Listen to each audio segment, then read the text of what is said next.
अब कल तक इसकी उम्मत मुस्लिमा का लीडर इमरान खान था, आज वो कैद में है तो इसने उम्मत मुस्लिमा का लीडर दूसरा बना लिया।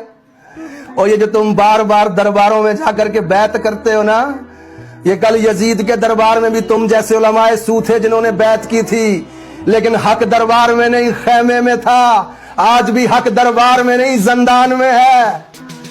और कल हक बगदाद की गलियों में कोड़े खा रहा था, बादशाह के दरबार में नहीं था।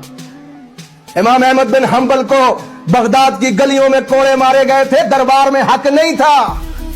इमाम अबू हनीफा को बगदाद के जंदानों में कोड़े मारे गए, हक कल भी जंदान में था, हक आज भी जंदान में है। हक दरबार में नहीं होता मुल्ला, रियासती मुल्ला। हक सड़कों चौराहों पे आज भी गोलियां खा रहा है, हक दरबार में नहीं है, हक आज भी जंदान में कैद है।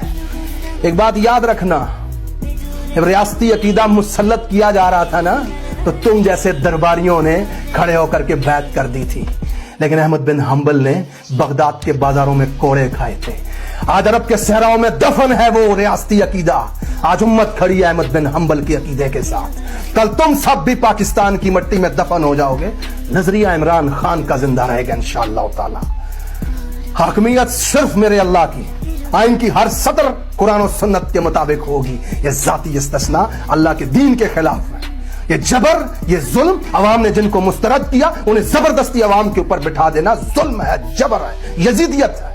ये हक है, ये नंगा हक है, और ये ता क़यामत जिंदा रहेगा इंशाअल्लाह ताला। आज जो हक के साथ खड़े हैं, लाशें उठा रहे हैं, जबर बर्दाश्त कर रहे हैं, जबरी गुमशुदगियां बर्दाश्त कर रहे हैं, जिंदानों में पड़े हुए हैं, लेकिन हक के साथ खड़े हैं। और तुम जैसे दरबारों में तालियां बजाने वाले, और ठीक कहा था तुम्हारे बारे में किसी ने, सामने वाले को हल्का जानकर भारी हैं आप, आपका मयार देखा कितने मयारी हैं आप। उफ तलक करते नहीं जिल्ले इलाही के खिलाफ, आपको दरबार की आदत है, दरबारी हैं आप, बहुत दरबारी मुल्ला हो तुम।